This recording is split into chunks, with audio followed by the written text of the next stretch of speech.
Welcome back to Books in 10.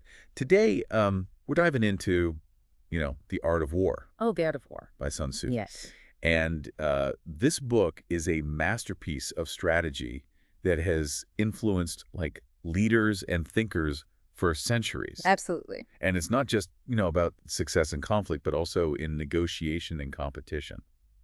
It's amazing how relevant it still is. I know, it's really incredible. To this day. Yeah. It's amazing how a book about war, right, written so long ago, can still be so relevant. Totally. But before we get into, all of those juicy strategies, we've got to address kind of the elephant in the room here. Oh, okay. The mystery surrounding Sun Tzu himself. Okay. Was he, a real person, or was he just a legend? That's one of the most fascinating things about this book, right? It's kind of a historical riddle wrapped in a military treatise. Okay.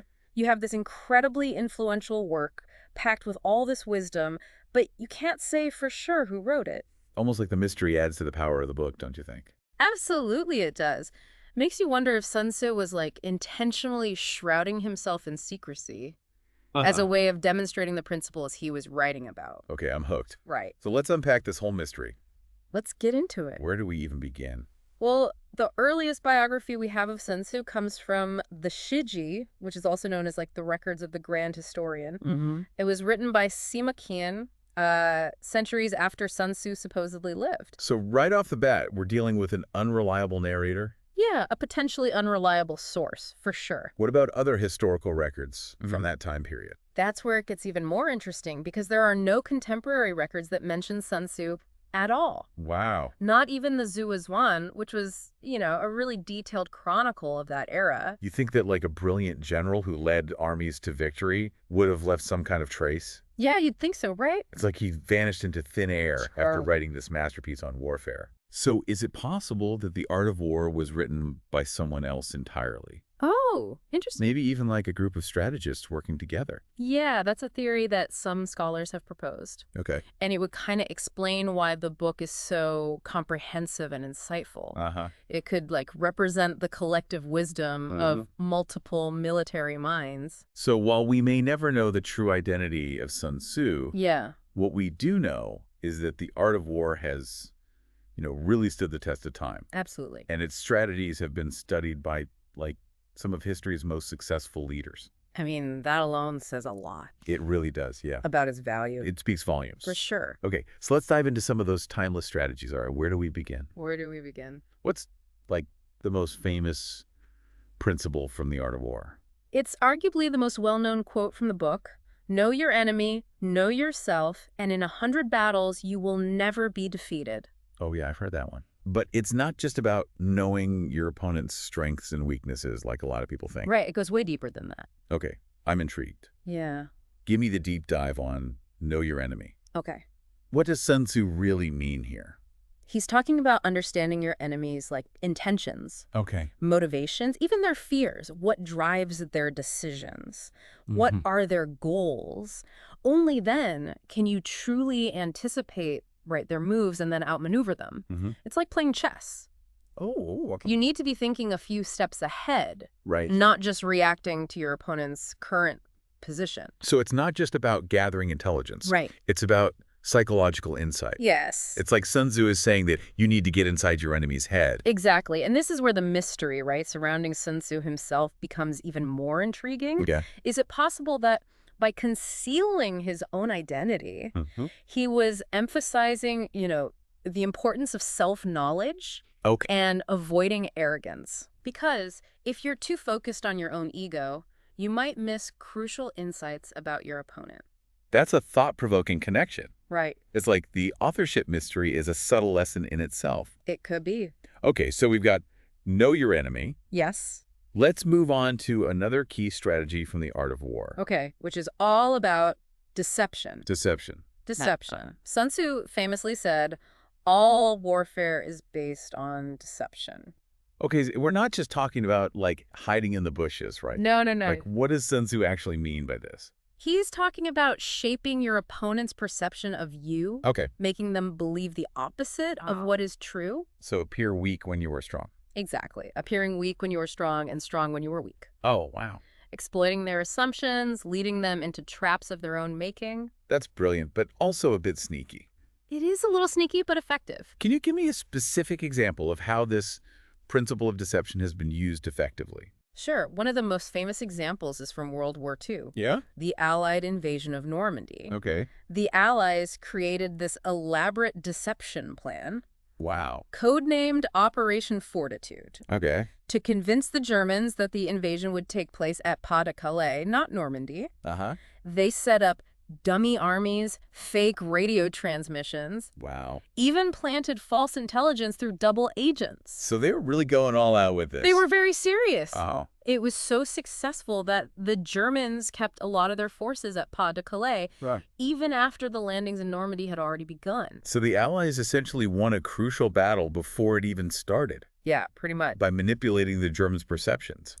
Exactly. That's a powerful example of how Sun Tzu's principles can be applied in the real world, Absolutely. even centuries after they were written. To this day. And we see these principles at play, in everyday life. All the time. Business negotiations, political campaigns, even like personal relationships, right? All. It's all about understanding the psychology of influence. It really is. Okay, so we've covered know your enemy and deception. Yes. What other, gems of wisdom does the art of war have in store for us?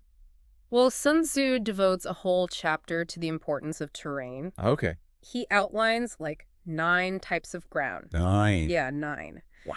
Each with its own tactical considerations. Okay. But, I think focusing on just 1 or 2 will give you a better understanding of how impactful this concept can be. Okay. Sounds good to me. Which ones should we focus on? Let's take a look at dispersive ground. Okay. And serious ground. Okay. So dispersive ground Right. refers to territory where, your forces are scattered, Okay. morale is low, and Sun Tzu actually advises against, engaging in battle. On dispersive ground. Yes, on dispersive ground, because your troops are more likely to, flee. Makes sense. He suggests consolidating your forces and finding a more advantageous position. So it's about recognizing when the odds are stacked against you. Exactly. And choosing your battles wisely. Exactly. Now serious ground, on the other hand. Yes. Serious ground is, territory that's very difficult to retreat from. Once you've entered serious ground. You're committed. You're committed. Yeah, there's no going back. Wow. What's Sun Tzu's advice? Fight with everything you've got. Wow. Burn your boats. Oh. Make sure there's no turning back. So it's not just about the physical landscape. Right. It's about the psychological impact, too. Exactly. A skilled general understands how to use terrain to his advantage, both physically and psychologically. And this principle can be applied beyond the battlefield as well. Right. Oh, absolutely. Think about a business negotiation. Okay. If you're negotiating from a position of weakness, You're on dispersive ground. you're on dispersive ground, right? Yes. You need to find a way to, shift that power dynamic. You gotta shift the power. Maybe by bringing in allies Yeah, find some allies. or creating a sense of urgency. Creating a sense of urgency, exactly. So Sun Tzu is basically saying, choose your battleground wisely. Choose your battleground wisely, yeah. Okay. That brings us to another core principle. All right. Speed and ruthlessness. Ooh, this is where it gets interesting for me. Right. Explain what you mean by that. Sun Tzu believed in swift, decisive action Uh-huh. to avoid prolonged conflict. Okay. He famously said, "Rapidity is the essence of war." Hmm. He advises targeting what the enemy holds dear and to attack when they are unprepared.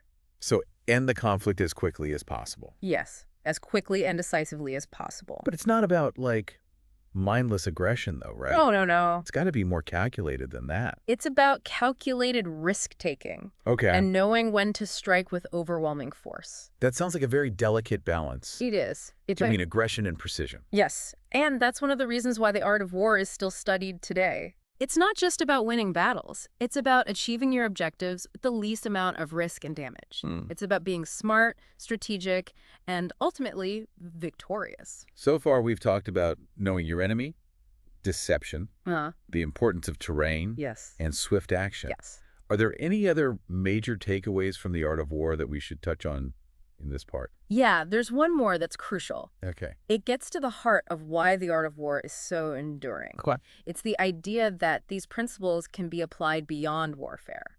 Wait, so what you're saying is that a book about ancient Chinese warfare Yes. can teach me how to be a better business person or negotiator. That's the beauty of it. Wow. The teachings on strategy, planning, and understanding human psychology are universally applicable. This is blowing my mind. I know, right? So, how can we apply the art of war principles to everyday life? Give me an example. Okay, let's say you're trying to negotiate a better salary. Oh, okay. Think about knowing your enemy. In this case, your enemy is your potential employer. Gotcha. You need to understand their needs, Okay. their budget constraints, Right. their priorities. Okay. You also need to know yourself, Okay. your skills, your experience, and your worth. And then I can use that knowledge To position yourself strategically, Okay. to anticipate their objections, Uh-huh. and to present your case in a way that aligns with their goals. I see. Okay. It's about finding a win-win solution. It's like taking those military strategies and applying them to like a completely different battlefield. Exactly. Whether it's, war, business, or even just trying to get your kids to eat their vegetables. Yeah, it's all about strategy. It's all about strategy. At the end of the day. This has been incredibly insightful. Glad to hear it. It's amazing how, again, like a book written so long ago can still have so much to teach us about strategy, Yeah, human nature. for sure. But before we move on, is there anything else you think we should touch on about the art of war in this part? I think we've covered the key points for now. Okay. This is just the tip of the iceberg. Ooh. There's so much more to explore. Okay. And we'll continue to uncover those layers in the next part of our deep dive. Well, I can't wait to learn more. Awesome. We'll be back in a flash with part 2 of our deep dive into the art of war. Sounds great. Don't go anywhere. Stay tuned. Welcome back to our deep dive into the art of war. All right, so last time we were talking about some of the, most well-known strategies from the Yeah. book, like know your enemy Yes. and deception. Deception. Now I want to really delve into some of the less obvious but equally powerful principles Oh. that Sun Tzu outlines. All right. Okay, hit me with those hidden gems. Let's revisit that idea of knowing yourself, Okay. which we touched on a little bit earlier. Yeah. Sun Tzu expands on this concept and says, if you know the enemy and know yourself, you need not fear the results of 100 battles. If you know yourself but not the enemy, for every victory gained, you will also suffer a defeat. If you know neither the enemy nor yourself, you will succumb in every battle. So self-knowledge is crucial, It is. but it's only half the equation. It is. You can't be so focused on yourself that you ignore your opponent's strengths and weaknesses. Exactly. You have to be able to match your strengths against your opponent's weaknesses. Okay. And Sun Tzu also warns against arrogance and overconfidence. Okay. He says security against defeat implies defensive tactics. Ability to defeat the enemy means taking the offensive. Standing on the defensive indicates insufficient strength, attacking a superabundance of strengths. So it's a time to be cautious and a time to be bold, right? Yeah. And yeah. knowing the difference is what separates the victors Yes. from the vanquished. I love that. It's like that old saying, discretion is the better part of valor. For sure, for sure. Okay, so that ties into another concept from the book, right? Yes. Choosing your battles wisely. Choosing your battles wisely, Sun Tzu stresses the importance of avoiding prolonged conflicts, Uh-huh. Things that drain resources and morale. Makes sense. He famously says, there is no instance of a country having benefited from prolonged warfare.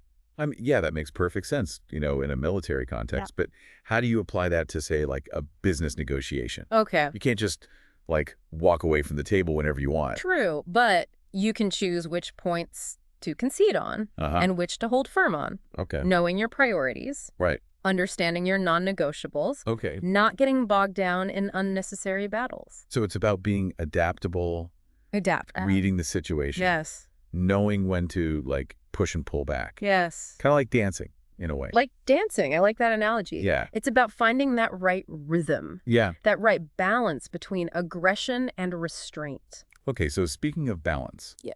another fascinating aspect of the art of war is the emphasis on planning and preparation.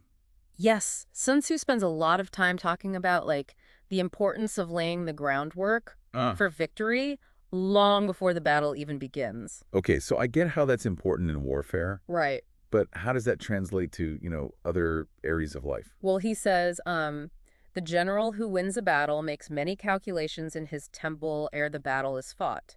The general who loses a battle makes but few calculations beforehand. Thus do many calculations lead to victory and few calculations to defeat. How much more no calculation at all? It is by attention to this point that I can foresee who is likely to win or lose. So it's about thinking several steps ahead, Yes. anticipating potential challenges and opportunities, Exactly. having a plan in place for every scenario. Yes, like that famous quote, by failing to prepare, you are preparing to fail. Exactly. He believed that victory is often determined before the battle even begins. He says, let your plans be dark and impenetrable as night, and when you move, fall like a thunderbolt. Oh, that's powerful. It's about secrecy, surprise, and meticulous planning. That's like the calm before the storm. Yes? That moment of stillness when, like, all the forces are aligned. Yeah. And you're just waiting for the perfect moment to unleash your strategy. Unleash it. And it's not just about military strategy, right? It applies to any endeavor where you're trying to achieve a goal. Any endeavor. Whether you're launching a new product, Yes. negotiating a business deal, or even just planning a big event. We're planning a big event. The principle is the same. The same. Take the time to plan carefully, consider all the variables, and anticipate potential roadblocks. Roadblocks. That's how you set yourself up for success. That's how you set yourself up for success. Okay, so we've talked about knowing yourself and your enemy. Yes. Choosing your battles. Choosing your battles. Planning and preparation. Yes. What else does Sun Tzu have to say about achieving victory? Well, this is where we get into some of the more unconventional strategies outlined in The Art of War. Okay. And it all revolves around the concept of indirect tactics. It's the direct tactics, okay. He says, in all fighting, the direct method may be used for joining battle, but indirect methods will be needed in order to secure victory. Okay, break that down for me. Okay. What are indirect tactics? Okay, so direct tactics are pretty straightforward. It's about confronting your opponent head on, using brute force to overpower them. Think of it like a full frontal assault. Right. Indirect tactics are about being more subtle, more strategic, using deception, flanking maneuvers, unexpected strategies to outwit your opponent, catch them off guard, gain an advantage without necessarily engaging in direct combat. So it's not about brute force. It's not about brute force. It's about being clever, adaptable. Adaptable. And finding creative ways to, like, outmaneuver your opponent. Outmaneuver them, exactly. Yeah. It's like playing chess, right? It is. You're always thinking a few moves ahead. A few moves ahead, and that's where Sun Tzu's genius really shines through. He understood that warfare, and by extension any kind of conflict, is fluid. It's dynamic. There are no fixed rules. There's no one-size-fits-all solutions. You constantly have to be adapting based on the changing circumstances. It's like that Bruce Lee quote. Oh, yeah. Be like water, my friend. Be like water, exactly. You got to be able to flow around those obstacles, adapt to the terrain, and find the path of least resistance. Makes sense. So that brings us to another crucial concept from The Art of War, which is the importance of adaptability. Adaptability, yes. Sun Tzu says, water shapes its course according to the nature of the ground over which it flows. The soldier works out his victory in relation to the foe who he is facing.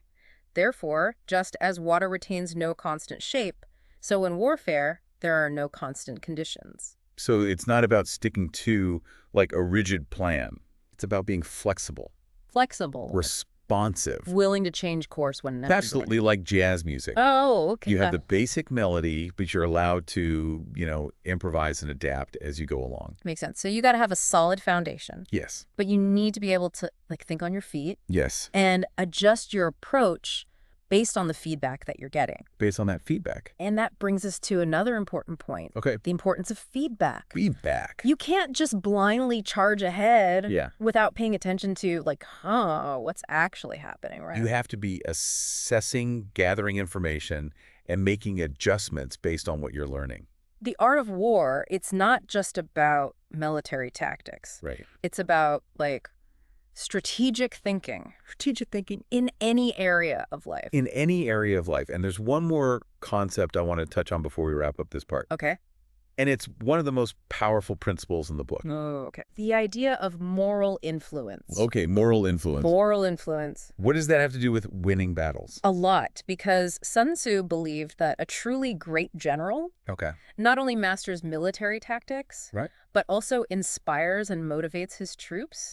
He understood that a leader who cares for his troops, earns their respect, fosters a sense of camaraderie, will be far more effective than one who relies solely on fear and intimidation. So it's not just about like barking orders. It's not about barking orders. It's about leading by example. Leading by example. Inspiring your team. Yes. Creating a shared sense of purpose. A shared sense of purpose, he says. Regard your soldiers as your children, and they will follow you into the deepest valleys. Look upon them as your own beloved sons, and they will stand by you, even unto death. He understood that a leader who genuinely cares about his people will be able to achieve extraordinary things. That's powerful, and it applies to anyone in a position of authority. That's CEOs, coaches, teachers, even parents. Yeah. Right? All of the above. Building trust, fostering loyalty. Loyalty. And inspiring people to achieve their full potential. Full potential. It makes the art of war so timeless. It does. And relevant. It's a guide to understanding human nature, the dynamics of conflict, and the principles of effective leadership. My mind is blown. I'm starting to see the world in a whole new light. I'm glad. So where do we go from here? Where do we go? What other secrets does the art of war have to reveal? Oh, we've only just scratched the surface. Ooh, okay. There's so much more to explore, and we'll delve into those deeper layers in the next part of our deep dive. Okay. We'll talk about the importance of restraint, the use of spies and intelligence gathering, and the art of knowing when to fight and when to hold back. I'm hooked. I can't wait to learn more. Awesome. But for now, we'll leave our listeners with this thought. Start thinking about how the principles we've discussed today, knowing yourself, choosing your battles, planning strategically, being adaptable, and fostering moral influence can be applied to your own life. I love that. That's a good challenge. It is. And we'll be back in a moment to continue our deep dive into the art of war. Sounds great. Don't go anywhere. Welcome back to Books in 10. It's time for, the final part of our deep dive into the art of war. The final part. I'm really eager to hear what other surprising insights Sun Tzu has in store for us. Well, be prepared to be surprised. Okay. Because one of the things that Sun Tzu emphasizes might seem a little counterintuitive for a book about warfare. Okay. The importance of restraint. Restraint. I thought the art of war was all about, crushing your enemies and achieving total victory. It is about victory. Yep. But Sun Tzu recognized that true mastery lies in achieving your objective with the least amount of bloodshed and destruction possible. Remember what we talked about? Choosing your battles? This is an extension of that. So it's not about, glorifying violence or pursuing conflict just for the sake of it. No, it's about being strategic. Okay. Minimizing unnecessary damage. Right. Achieving your goals as efficiently as possible. Sun Tzu famously said, "To subdue the enemy without fighting is the acme of skill." It's a great quote. He believed that prolonged war is ultimately detrimental to both sides. Right. And he even advises against besieging fortified cities. Yes. Because it's costly and time-consuming. It is. No guarantee of success. Yeah, so instead of brute force, what does Sun Tzu recommend? What is the alternative to, a full-on assault? Diplomacy, alliances, Right. outmaneuvering your opponent. Okay. Sometimes the best way to win a war is to avoid fighting altogether. This is really making me rethink my whole understanding of warfare. Interesting, right? It's not just about armies, clashing on a battlefield. It's a much broader approach. More nuanced. Warfare is just one manifestation of conflict, and these principles can be applied to any situation where there's a struggle for power, Okay. resources, influence. How can we apply this principle of restraint to everyday life? Okay, so let's say you're in a heated argument with a colleague, a loved one. Your first instinct might be to fight back, right? Yeah, of course. Defend your position, try to prove them wrong. Totally. But what if instead of engaging in the conflict directly, Okay. you took a step back? Okay. Listen to their perspective. Right. Try to find common ground. That sounds a lot harder than just arguing back. Maybe. But I could see how it would be more effective, In the long run. Yeah, for sure. Sometimes the most strategic move is to de-escalate the situation, Right, yeah. Find a way to resolve the conflict without resorting to aggression, Right. hostility. It makes me think about all the times I've just charged into a conflict without thinking. Maybe some Sun Tzu wisdom would have been helpful. A little Sun Tzu wisdom. Yeah, for sure. So speaking of wisdom, Yes. there's another intriguing aspect of the art of war I want to touch on. Okay. The use of spies and intelligence gathering. Ah, yes. Makes sense in a military context. Right, but how does spying translate to, say, like the business world? Yeah. Is this corporate espionage? Well, not necessarily. Okay. Think of it more as competitive intelligence. Okay. You know, successful businesses are always gathering information about their rivals, the market, and emerging trends. Makes For sense. analyzing their competitors' strengths and weaknesses. Okay. Looking for opportunities to, like, gain an advantage. Right. Studying consumer behavior, trying to understand, you know, what motivates people to buy certain products. So it's not about literal espionage. No. It's about, like, staying informed, Staying informed. being aware of what's happening, Yes. and using that information to make smart decisions. Exactly, Sun Tzu says. Enlightened rulers and good generals who achieve extraordinary things in war are invariably those who make many calculations beforehand. It is by attention to this point that I can foresee who is likely to win or lose. Knowledge is power. Knowledge is power. The more you know about, your opponent, your market, your environment, Right. the better equipped you'll be to, like, make sound decisions and achieve your goals. That's it. I can definitely see those parallels Yeah. between military intelligence and business intelligence. Absolutely. Gathering information, Gathering. analyzing it, Yes. using it to your advantage. To your advantage. So this brings us to another key takeaway from the art of war. Okay. Knowing when to fight and when to hold back.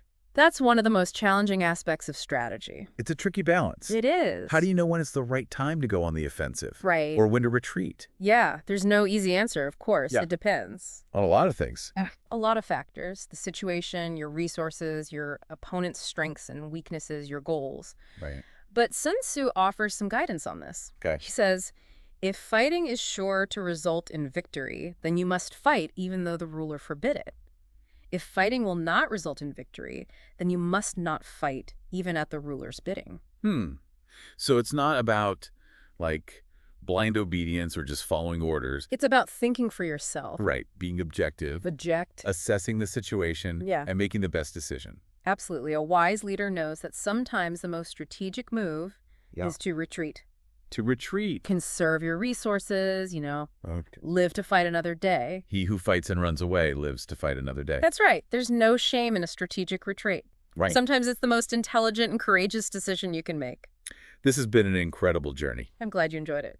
I feel like I've learned so much about, like, strategy and leadership Good. just from exploring this one book. There's so much in there. Any final thoughts before we wrap up?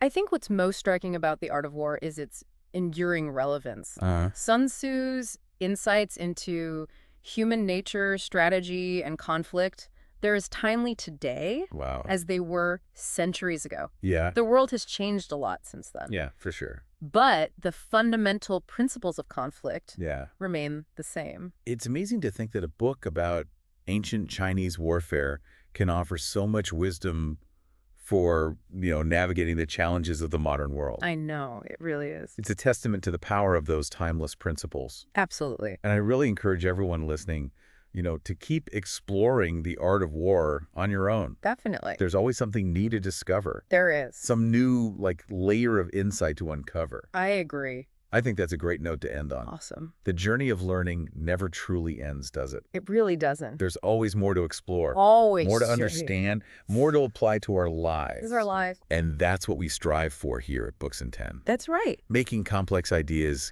accessible Yes. and empowering you with knowledge. That's what it's all about. So if you enjoyed this episode, be sure to like, subscribe, and spread the word. Please do. We'll be back with another deep dive soon. Very soon. Until next time, keep those minds sharp Stay sharp. and those strategies adaptable. Be adaptable, my friends.